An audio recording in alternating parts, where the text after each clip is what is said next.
What do you know the deal? It's opening night. There's been a guy that's been through it all, man. He has seen it from the very start. Eric Reid, voice of the Heat on FanDuel Sports Network, getting ready for that first game against Orlando on the road. Eric, good morning, brother. How you doing? Hey, Joe, good morning to you. I'm doing great. It's great to be back with you, and I think we're both right about now ready to talk a little basketball, right? Well, listen, I don't know about you, and I'm not very popular with my team, but I don't know how you're doing with your team. But, yeah, it's been a rough go. So let's flip it over. Hey, I thought it was really interesting, Eric's comments on this group and what they have and how he's going about this. He said the lineup and rotation will remain a work in progress. He also said great potential for growth with this group of guys. And I just thought of the upside of this team is going to be the development of the last few years of those first-round picks. Do you agree with that when you look at it? Yeah, listen, I think it's a bridge to the next era of Heat basketball, and there are some strong, steady veterans. Bam Adebayo leading that group, Andrew Wiggins and Norman Powell in that group. But, as I look at this team, Joe, I'm excited to see what's the next step is going to look like for 22-year-old Niko Jovic, right, for 21-year-old Kel'el Ware, those two in particular. I'm also really intrigued with the first-round pick. We haven't seen very much of it.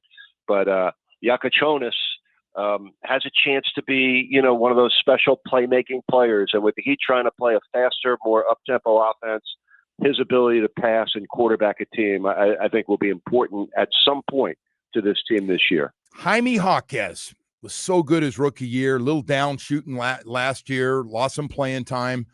Year 3 for him. What'd you see in preseason? I saw a guy that came back in great shape with a lot of determination and focus. His ball handling and decision-making and playmaking, I think, is all going to be better. And we'll see how the jump shot looks. Will he be reluctant? Will he be willing? And the fight for minutes, Joe. I think some of the fluidity of Eric Spoelstra's rotations and lineups. You do have some depth, and at his spot, you got Jaime, you got Pelle Larsson, and you got the newcomer Simone Fontecchio, who's a strong physical guy. He's not Duncan Robinson. He's not the 3-point threat that Duncan is or was, but he's a good overall player who I think will play a useful role. So those guys are all going to be pressed for minutes, and we'll see how that works out. Joe, it's funny. One of the things I was thinking about it in the NFL, I think it's often really hard to gauge what kind of team you have in the preseason because you're playing starters, yes, maybe a series or two. Right. The NBA, maybe not quite as murky, but still there's a lot of unknown for this Heat team.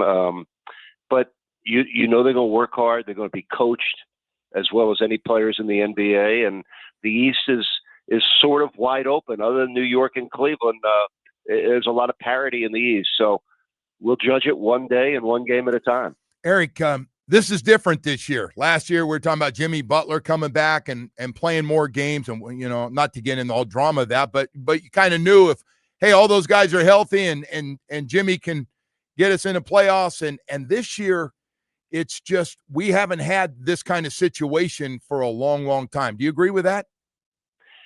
Well, listen, Jimmy Butler was, the guy with the Heat. He was the leader. He was, your quote unquote top player. And now Miami's looking to replace that. And that's probably the most difficult thing in pro sports, to find the superstar guy.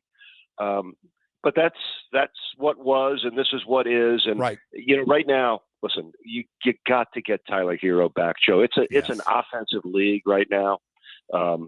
If you look at some of the scores, one of the things I looked at in the offseason, Joe, is this: what, from a point scoring perspective, does it take to win in the NBA right now? And I found something out that surprised me. The average points per game in an NBA victory last year was 120 points a game. Wow. The Heat averaged 110. Now, in our franchise history, that was the second best scoring season ever, but it ranked 24th in the NBA last year.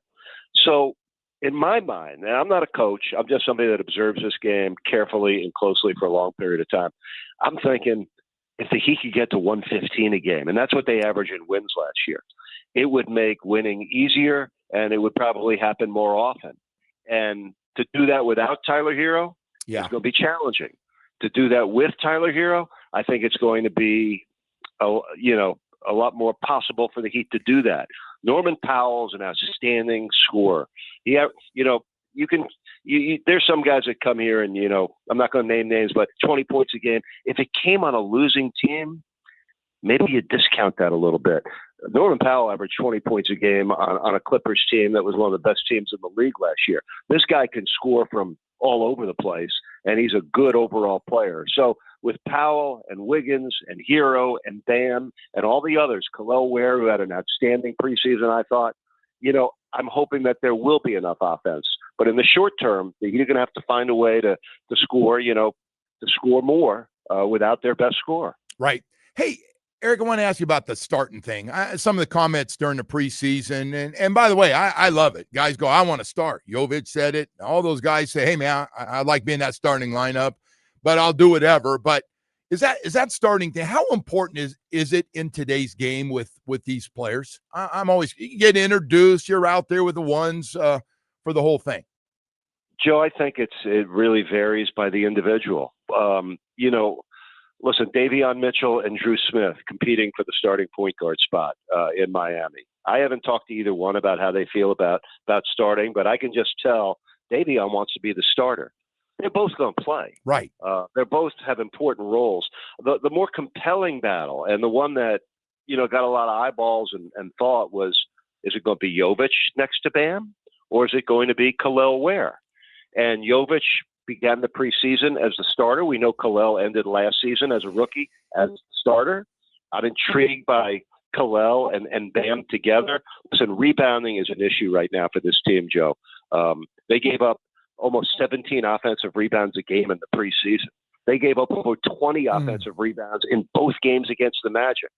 Ware is probably the team's best rebounder. Right. Jovic, really important. He can rebound, but his skill set is more of a guy that can grab that board and bring it up the floor, make plays with his ability to pass and be creative. Here's the bottom line. At this point, I've stopped caring who's going to start, because you got three guys for those two front court positions: Bam Adebayo, Khalil Ware, and Nikola Jovic. First of all, I hope all three of them stay healthy all season. Yes. But that never happens.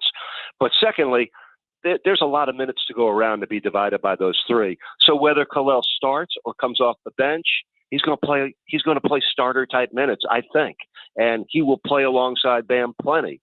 But that's going to be Spo figuring out the best combinations and the best way for him to use what he feels is a deep team. You know what else I've learned? As important as I always thought that starting thing was for guys in the NBA, those guys want to be out there in that last 5 or 6 minutes of the game to close it. That's when the money, right? In these tight ball games. Joe, you're 100% right about that. What player doesn't want to be there when the game's being decided? So it is more important who finishes than who starts. Hey, so man, this can be an interesting one. It is going to be fun, and then of course back home, your home opener. Are you kidding me? Not if I can look ahead with you a little bit. Is the Knicks coming to town? I can't think of a better opener on Sunday. How good is that? That's great. On a Sunday, perfect. The schedule is challenging always. 6 of the first 8 are on the road, Joe. 11 of the first 15 against teams that were in the playoffs last year. So the Magic tonight, 7 o'clock start, 6:30 pregame on FanDuel Sports Network. Then Friday night at 8, we'll be in Memphis. Ja Morant is going to be ready to play in that game. So that's going to be challenging. And then the Knicks, listen, they got to the conference finals for the first time, Joe, in 25 years. Wow. And they fired their coach. Okay. And now it's championship or bust expectations for Mike Brown and Jalen Brunson and this group of New York Knicks. Listen, to me, going in, New York and Cleveland look like the top 2 teams in the East. We'll see how it plays out. And of course, we're looking forward to tonight. And it's always great to be back in the Heat's house, the Kaseya Center. And we'll see those Knicks and their fans. They're juiced up, and we'll all be ready for Sunday. I was talking about the Garden. We were talking about the Garden with you. I think we had your mom there. We had some of your family there. I remember your cousin from Israel was over and sat with us at a game, and I was like, man, that I thought about that today when I said my man Eric Reid's coming on. So was thinking about some of those great Knicks and Heat games, man. Joe, thanks for bringing me back to where it all that my first lifetime in the NBA was as a kid growing up with a dad who was passionate about the game of basketball, and I think it was $8.50 a ticket back then. And we were about 8 rows behind the basket on the 7th Avenue side, Joe. And I was there for Game 7 as a kid in 1970 when the Knicks won their first championship. So a lot of great memories and moments, me and my pop and about 19,500 others. Yeah, but it was a great way to fall in love with the game, Joe. And there's not a time I don't go back to the Garden that I don't go back and sit in that seat I grew up in and be thankful for the childhood I had, the dad I had, and this great career we're enjoying. Eric, thank you, man. Have a great one. Hope we can have you on a whole bunch this year so we can talk about this Heat and the NBA. Thank you. Joe, anytime. Thank you. And we'll look forward to seeing you down the road. All right. Eric Reid, voice of the Miami Heat on FanDuel Sports Network. And it kicks off tonight, man. Get a chance to see what your team looks like, your Miami Heat basketball team looks like, and who's going to start, who's going to be coming off the bench. And whatever you see tonight, don't get too attached to it. That thing could change. If you've watched Spo through the years, you can go from starting and sit at the end and not get in the game. We have seen that from time to time.